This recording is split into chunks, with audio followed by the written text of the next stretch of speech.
Hello there. This is the second vlog of the 4-part series of Museum Negara, Galleries A to D. This vlog is Gallery B. If you haven't watched the vlog for Gallery A, please go to my page, YouTube page, and watch it there.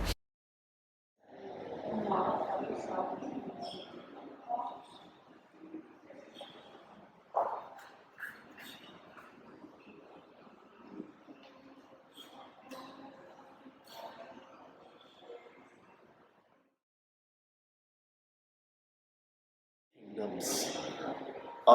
As what we have known from the end of the Gallery A, the indications are that the earliest kingdoms is actually found here in Sungai Batu, up in the northern part of the peninsula. But at the same time, there were also a lot of other kingdoms. And generally, most of these kingdoms are Hindu Buddhism in nature. Because you get discoveries like this Makara, which is basically a stone statue of two animals, which is basically a land-based animal and a sea-based animal. So in this case, we have the elephant and then the fish behind. So these are what we call guardian sculptures or statues to protect buildings and to prevent all these demons and evil things from coming into the buildings. Islam has not arrived here. Islam has also, the early days of the Islamic religion have also reached here, but it's in just bits and pieces. The main religious activities is still Hindu and Buddhism. Take for example, we have this very nice bronze statue. So when you look at it, what does it look like to you? Is it more Hindu or more Buddhist? Hindu. At first glance, it looks very much like a Hindu statue. But if you look closely, you actually see Buddha sitting inside there. Oh. So this is actually a very much a Buddhist sculpture. So this particular deity is what we call Avalokitesvara.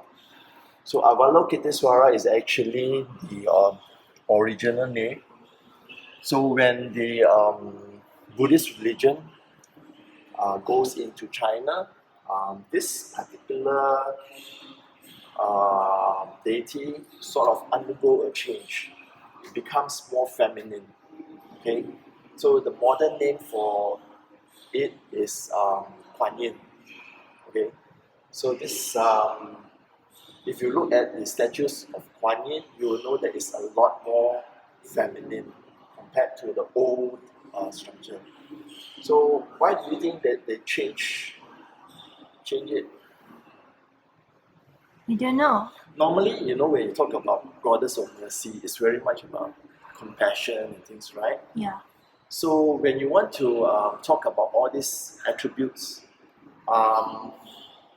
you think this marketing profile of a more male thing works better, or the more modern, feminine Guan Yin image? When you're talking about compassion and stuff like that. Compassion women lah. Exactly.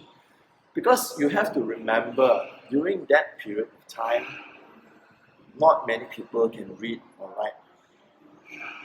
Only the elites and the wealthy will be able to read and write Sanskrit and all the other olden languages. The majority of the population is peasants, farmers, the ordinary people. So when you want to teach all these ordinary people, you cannot use the written form to teach them about all such things. You talk about it, you tell stories, and you have to be very visual in your presentation. And to help them remember about all these things, you may create statues to remind them, okay, look at this, then you associate with these things. So when you look at the statues, you're supposed to remind you to act and behave in a certain way, things like that. And not to pray to it literally as if it is, something. So, but over time, we have already lost that knowledge about what all these statues actually mean. And now we just pray to it literally. Whereas probably in the olden days, it's meant to help you remember what are the teachings, the lessons that are associated. Sort of like a visual emoji kind of a reminder association to what. So that's one thing to remember about. I mean, like one example is like this statue of Guan Yin with 1,000 hands. So basically, what is it? Is this deity literally have 1,000 hands, or representatively it's supposed to mean something else? Because like when you want to do good, you need a lot of hands. So you need like your 2 hands is not enough to do all the good deeds and things. You need to literally, probably figuratively, need 1,000 hands. So that 1,000 hands probably is to tell you that you need to come together, work together. 1,000 people come together and do all the good things, and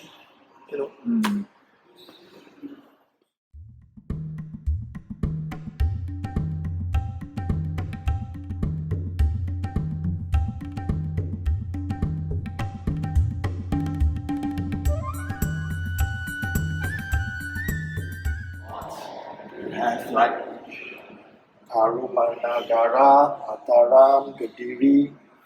But the 2 kingdoms that affected us the most is Srivijaya and Majapahit. So Srivijaya is a Buddhist kingdom and Majapahit is a Hindu kingdom.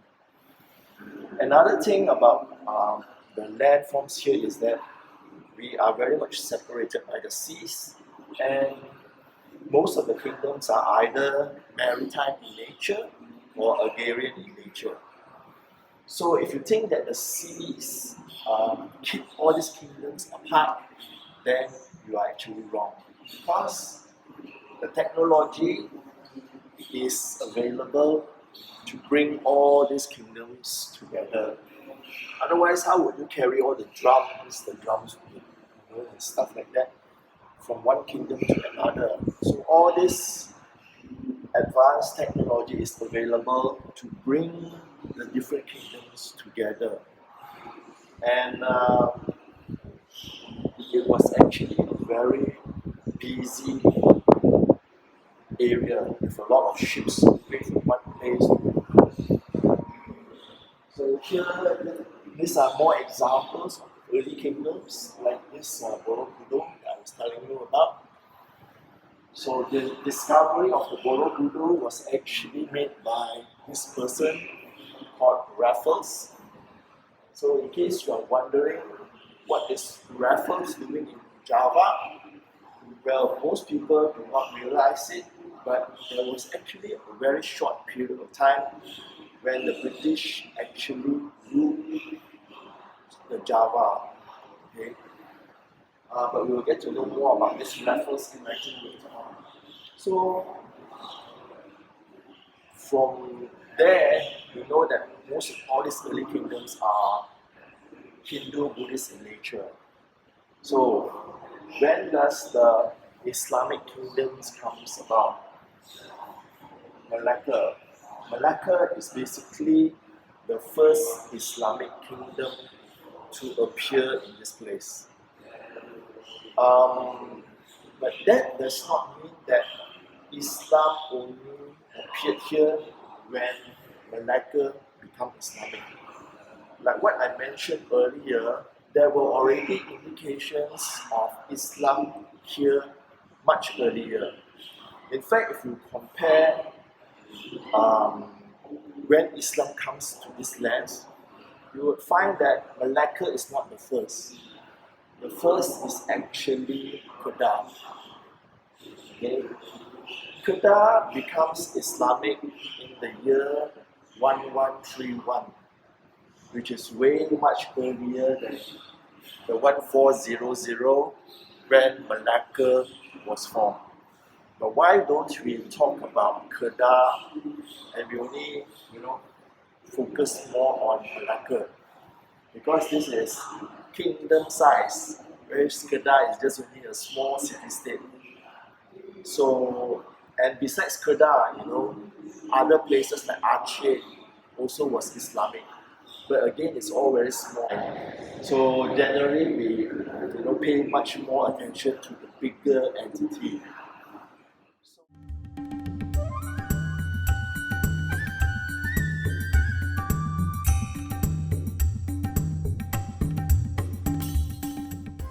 Malacca's importance is such that it is very similar. It is said that Singapore more or less emulates Malacca. Because if you look at Singapore and Malacca, both have very small land area. They don't produce much produce, but their importance is very much based on their location and what they offer in terms of trading activities. A place where you can do your trading activities in relatively safe conditions because they have laws. So in Malacca, there are all these laws in place to make sure that whatever trading disputes will be settled. They also have a setup whereby they have the Finance Ministry, the Defense Ministry, the Admiralty, and the Harbour Masters. So the Admiralty would be one of the important points because during that time there would be a lot of piracy. And if the Admiralty is not able to control the piracies, then trading ships would be in a lot of trouble. So because they were able to control that, it allows this place to be a safe place for trading ships to come in and trade. Then there's also the harbour masters. The harbour masters will be the ones who look after where the traders are coming from. And so they have 4 harbour masters. One will look after traders from this place, one will look after traders from this place. And from records, one of the biggest category of traders comes from Gujarat. So much so that one harbour master actually is being assigned to take care only the Gujarati traders coming from the southern part of India. So they are basically Indian Muslims and their influence is very much quite influential to the history of Malacca and this place. Almost about 1,000 Gujaratis would be residing here in Malacca. So that is how big their influence is to the trading activities in Malacca. My pictures of Malacca. It is said that about 2,000 ships can actually anchor into the Bay Area where Malacca is. And as many as 84 different languages was recorded to be in use during that time. So 84 languages, that tells you that people from all over the place was here doing their trading activities. And they were here very much for goods like this, spices. So one of the important spices would be like pepper. So pepper is one of the key spices that people from the western part of the world came for.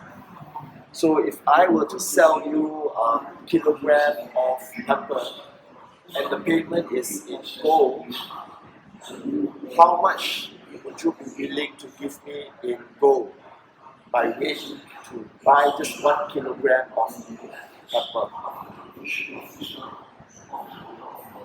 I don't know. Based on your current what lah? Let's say I want to sell you 1 kilogram. How much are you willing to pay? 5 grams of gold. Come again? 5 grams is too much. 5 grams. 1 gram, 1 gram. 1 gram. So good. In those days, if you want to buy 1 kilogram of pepper, the price is 1 kilogram in gold. Whoa. It is a 1-to-1 exchange. So That is expensive. why That is why pepper is so very expensive. And that's why sailors who came to this part of the world, if they have just one pocketful or just one handful of pepper, they are more or less quite rich when they go back home. That's why expeditions comes here. Even if they lost, let's say, a fleet of 4 or 5 ships, only one ship makes it back, it is still a profitable venture because of the The price. food must have been very bland in those days. Because in those days also another item that they very much sought after was the nutmeg. So nutmeg, cloves and things like that.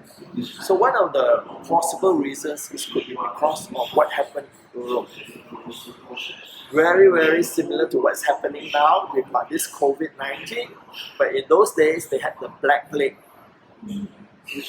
I think half of Europe was decimated by the plague, and it was highly recommended that you have nutmeg. So nutmeg was one of the ingredients that the people there believed that would prevent you from getting this disease. So that's also the reason why all these things are, but because spices like this, the Asians know that they have a medical purpose. Like if you are feeling nauseous, you take ginger and get rid of wind and stuff like that. So there's so many uses for all this stuff.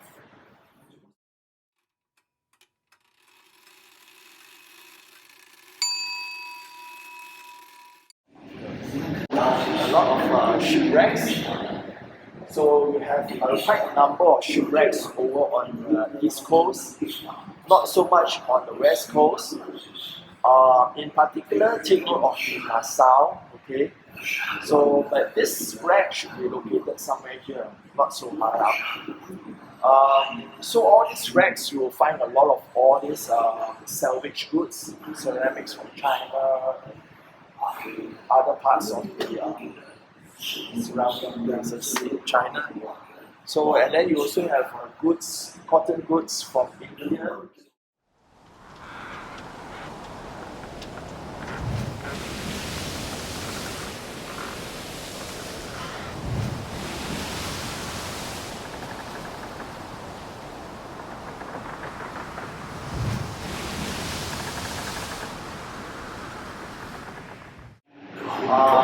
Even much earlier than when Malacca was formed. But once the ruler of the kingdom changed the religion to Islam, the pace at which the religion spreads to other places is very much faster. Through conquest, marriage, and things like that. So that is why Islam really spread very fast after Malacca was becomes Islamic. There is a lot of stories about whether it's the first ruler who becomes Islamic or others. As far as this museum is concerned, we believe it is the second ruler. Okay? That is Iskandar Shah who converts to Islam. Not the first one, Parameswara. I believe most of this comes about because of the Chinese records, which says that, which recorded the visit made by the second ruler who went to China to report that his father has passed away. And so it was acknowledged that he becomes the new ruler. And also, it was also noted that he has also adopted the Islamic religion. So once the adoption of Islam takes place, the title also changes. They don't use the title like Raja anymore. They start to use Sultan or Islam. And the interest in art form also changes. Very much more calligraphy, Islamic writings and stuff like that.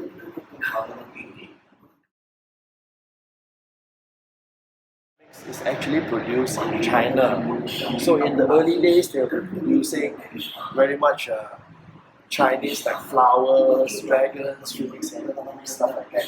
But when this place adopts Islamic religion, the Chinese porcelain makers, the ceramic makers also start to use Islamic calligraphy. This community, what we call Peranakans, is a mixture of traders, the mill from wherever they are from, coming to here to marry the local.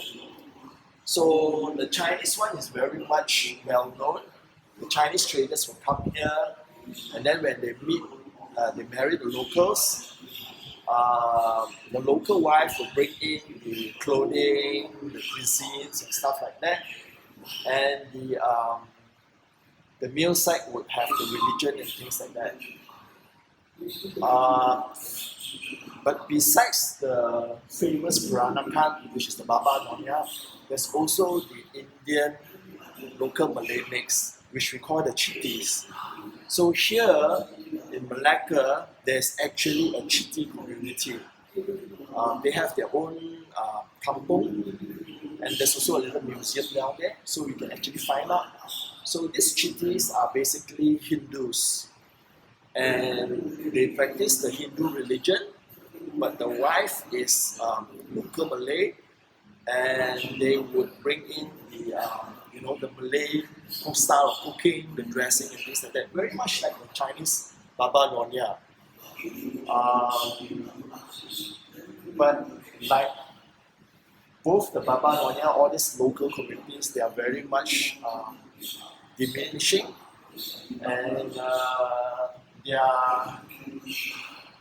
their population is very much growing smaller and smaller. They have a lot of time on their hands, which means that whatever things that they do, they can spend long hours perfecting it.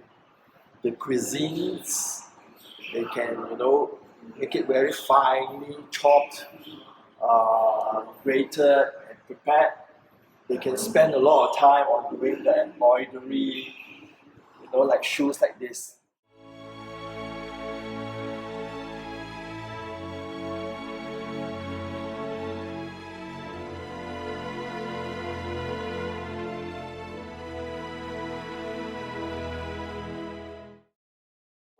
During this period of time, what do you think is the name that they use on our land? You can go in as close as you can to see what is the name that they engrave. What name did they use?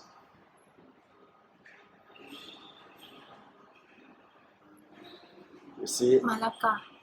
Exactly.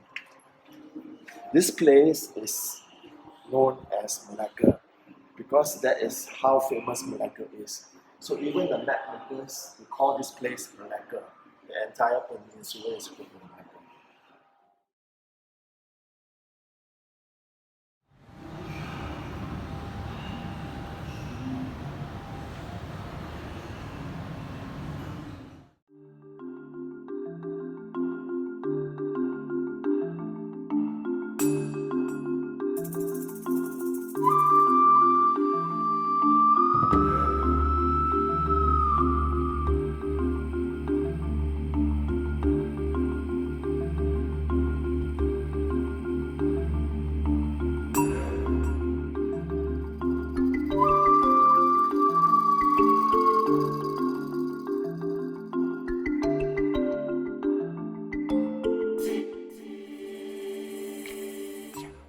We've come to the end of this vlog.